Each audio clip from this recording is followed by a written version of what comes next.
Assalamualaikum warahmatullahi wabarakatuh. Selamat datang di channel Sejuta Hikmah, tempat di mana kita berbagi inspirasi, pengetahuan, dan kisah penuh makna. Di sini, kita akan menjelajahi berbagai hikmah kehidupan yang bisa memperkaya jiwa dan menambah wawasan. Jadi, pastikan Anda tetap bersama kami, dan jangan lupa untuk like, share, dan subscribe agar tidak ketinggalan video terbaru dari kami. Mari bersama menemukan sejuta hikmah di sepelangkah kehidupan. Selamat menyaksikan. Sebuah negeri yang begitu tanahnya subur, kekayaannya melimpah, dan rakyatnya hidup dalam kemewahan.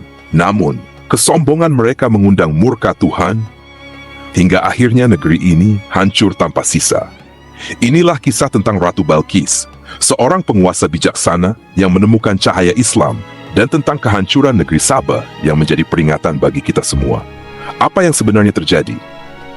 Bagaimana seorang ratu yang disembah rakyatnya justru tunduk kepada Allah? Dan apa dosa besar negeri Sabah hingga Allah membinasakannya? Mari kita simak kisahnya. Bayangkan sebuah negeri yang begitu kaya. Di sana, orang-orang hidup dalam kemakmuran yang bahkan sulit dibayangkan oleh bangsa lain. Negeri Sabah bukan sekadar kerajaan biasa. Ia adalah simbol kejayaan, sebuah peradaban yang berada di puncak dunia. Tanahnya subur, air mengalir dengan jernih dari pegunungan, dan kebun-kebun luas membentang sejauh mata memandang. Pohon-pohon kurma, anggur, delima, dan beragam buah-buahan tumbuh subur tanpa pernah kekurangan air. Hasil panen mereka berlimpah, jauh melebihi kebutuhan rakyatnya.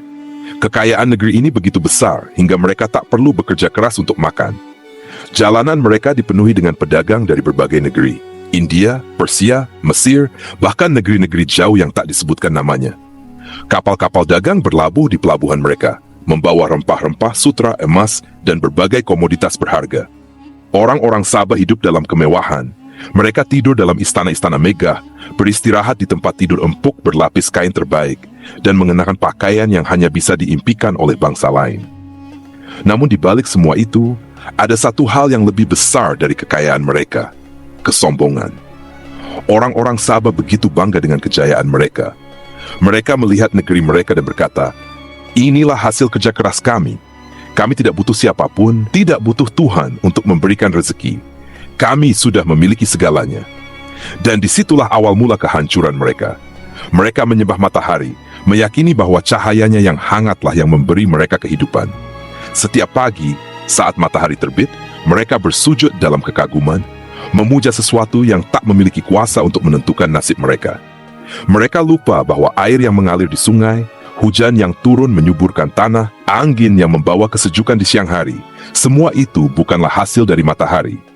Mereka lupa bahwa di atas segala sesuatu, ada satu kekuatan yang jauh lebih besar, yang telah memberi mereka nikmat tanpa batas.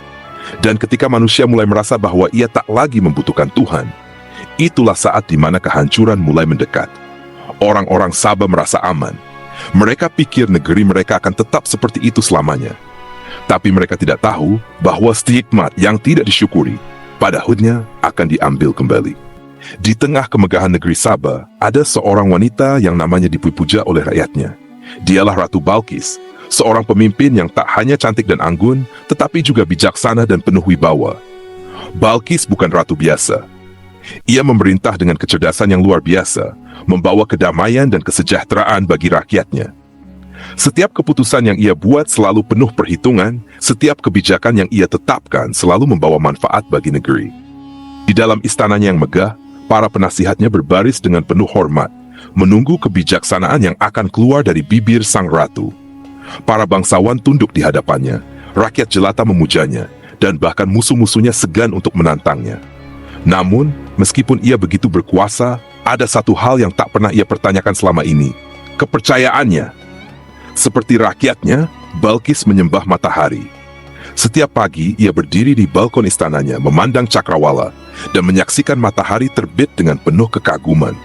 Ia percaya matahari adalah sumber kehidupan, cahaya yang menerangi dunia, kekuatan yang menjaga keseimbangan alam.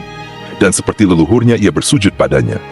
Namun jauh di dalam hatinya ada sebuah keraguan kecil, sebuah bisikan samar yang selama ini ia abaikan. Bagaimana mungkin sesuatu yang tenggelam di malam hari layak untuk disembah? Tapi ia menepis pikirannya. Ini adalah kepercayaan nenek moyangnya, sesuatu yang telah ada sejak zaman dahulu. Bagaimana mungkin selama ini semua orang bisa salah? Bagaimana mungkin kepercayaan seluruh negeri ini hanyalah kesia-siaan? Namun segala sesuatu berubah pada hari itu, hari ketika sebuah pesan datang kepadanya. Bukan pesan biasa, bukan surat dari kerajaan tetangga atau laporan dari penasihatnya. Ini adalah pesan yang datang dari langit melalui utusan yang tak disangka-sangka. Seekor burung kecil, Hud, datang membawa berita dari negeri yang jauh. Negeri yang dipimpin oleh seorang raja, namun bukan sembarang raja. Ia adalah seorang nabi, seorang pemimpin yang bukan hanya berkuasa atas manusia, tetapi juga atas jin dan seluruh makhluk di muka bumi. Dan dalam pesan itu, ada satu kalimat yang menggetarkan hati Balkis. Janganlah engkau menyembah matahari, tetapi sembahlah Allah yang menguasai langit dan bumi. Sejenak, dunia terasa berhenti bagi Balkis. Kata-kata itu menusuk hatinya. Ia yang begitu cerdas, begitu bijaksana, begitu dihormati, telah hidup dalam kesalahan selama ini. Namun, menerima kebenaran tidak semudah membalikkan tangan. Di satu sisi, hatinya berkata bahwa ini adalah kebenaran. Tapi di sisi lain, ada ketakutan yang menghantuinya. Jika ia meninggalkan kepercayaan leluhurnya, bagaimana reaksi rakyatnya? Apakah mereka akan tetap setia kepadanya? Apa mereka akan menganggapnya sebagai ratu yang telah mengkhianati tradisi? Selama ini, Balkis adalah seorang pemimpin yang selalu memiliki jawaban untuk setiap permasalahan. Tapi kali ini, ia ragu. Hanya ada satu cara untuk mengetahui kebenaran. Ia harus pergi sendiri. Ia harus bertemu dengan Nabi Sulaiman, mendesar langsung darinya, dan mencari jawaban yang mengganggu pikirannya. Ratu Balkis memutuskan untuk melakukan perjalanan yang tak pernah ia bayangkan sebelumnya. Sebagai seorang ratu yang berkuasa, ia tidak pernah merasa perlu untuk pergi jauh dari kerajaannya. Namun kali ini hatinya berkata lain. Ia harus melihat dengan mata kepalanya sendiri siapa sebenarnya Nabi Sulaiman. Penguasa yang bukan hanya dihormati manusia, tetapi juga ditakuti jin dan ditaati oleh burung-burung di langit. Perjalanan dari Sabah ke Yerusalem bukanlah perjalanan yang singkat. Ia membawa rombongan besar, pasukan terbaiknya, para penasihatnya, dan hadiah-hadiah berharga yang tak ternilai. Emas, perhiasan, permata, dan rempah-rempah paling langka. Ia ingin menguji Sulaiman, ingin melihat apakah pria ini benar-benar sehebat yang diceritakan. Namun, jauh di dalam hatinya ada sesuatu yang lebih dalam dari sekadar ingin menguji. Ada rasa takut. Takut bahwa ia akan menemukan jawaban yang selama ini ia hindari. Takut bahwa keyakinan yang ia pegang erat selama ini hanyalah kebohongan. Setelah perjalanan yang panjang, tibalah ia di istana Nabi Sulaiman. Namun sebelum ia sempat memasuki istana, sebuah hal mengejutkan telah menantinya. Tahtanya, tahta kebanggaannya, yang seharusnya berada di dalam istananya di Sabah, kini sudah berada di hadapan Sulaiman. Bagaimana mungkin? Ia baru saja meninggalkan negerinya, dan tak seorang pun bisa membawa benda sebesar itu dalam waktu sesingkat ini. Ia terdiam. Rasa kagum, takjub, dan gentar bercampur menjadi satu. Ini bukan sihir biasa. Ini bukan sekadar trik seorang penguasa cerdas. Ini adalah kekuasaan yang datang dari Tuhan. Dan saat ia akhirnya melangkah masuk ke dalam istana Nabi Sulaiman, ia kembali dibuat terkejut. Di depannya terbentang sebuah lantai kaca yang begitu jernih, hingga air di bawahnya terlihat seolah bisa mengalir langsung di bawah kakinya. Ia mengangkat sedikit pakaiannya takut basah. Namun Sulaiman tersenyum dan berkata, "Ini hanyalah lantai kaca, wahai Balkis." Dan saat itu sesuatu menghantam kesadarannya. Selama ini ia mengira bahwa dirinya memiliki segalanya. Ia percaya bahwa matahari adalah kekuatan tertinggi. Tapi di sini, di hadapan Sulaiman, semua yang ia anggap benar perlahan mulai runtuh. Apa yang selama ini ia sembah? Sebuah bola api yang sekadar terbit dan tenggelam? Apa yang selama ini ia banggakan? Kekayaan yang ternyata tak berarti di hadapan kekuasaan yang jauh lebih besar. Hatinya bergetar. Ada rasa malu yang begitu dalam. Malu karena selama ini ia menolak melihat kebenaran. Dan di hadapan Sulaiman, ia akhirnya berkata dengan penuh kejujuran, "Ya Tuhanku, sungguh aku telah menzalimi diriku sendiri. Aku berserah diri bersama Sulaiman kepada Allah, Tuhan semesta alam." Saat itu, semua keangkuhan yang pernah ia miliki runtuh. Ia bukan lagi seorang ratu yang menganggap dirinya penguasa yang tak tertandingi. Ia bukan lagi wanita yang menepuk dada karena kejayaan negerinya. Kini, ia adalah seorang hamba. Seorang ratu yang dulunya disembah oleh rakyatnya, kini ia bersujud kepada Tuhan yang sebenarnya. Dan inilah momen di mana Ratu Balkis tidak hanya menemukan kebenaran, tetapi juga menemukan kedamaian sejati, sesuatu yang tak pernah ia dapatkan dari kemewahan, dari kekuasaan, atau dari penyembahan matahari. Ia kini adalah seorang mukmin, seorang yang mengakui bahwa tiada Tuhan selain Allah. Ratu Balkis menemukan kebenaran, tetapi rakyatnya tidak semuanya mengikuti jejaknya. Sebagian dari mereka tetap keras kepala, berpegang teguh pada kepercayaan lama. Mereka menolak untuk tunduk kepada Tuhan yang sebenarnya, menolak melepaskan penyembahan matahari yang telah mereka warisi turun-temurun. Sebagian lainnya tidak peduli. Mereka begitu tenggelam dalam kemewahan dan kesenangan duniawi. Kami masih hidup dalam negeri yang makmur, kata mereka. Kebun-kebun kami masih subur, sungai kami masih mengalir. Apa yang perlu kami takutkan? Mereka lupa bahwa setiap nikmat yang diberikan bisa diambil kembali dalam sekejap. Dan ketika kesombongan telah mencapai puncaknya, saat mereka merasa tak lagi membutuhkan Tuhan, saat itulah kehancuran datang. Itu dimulai dengan sesuatu yang kecil. Tanah yang dulu selalu basah oleh air hujan mulai mengering sedikit demi sedikit.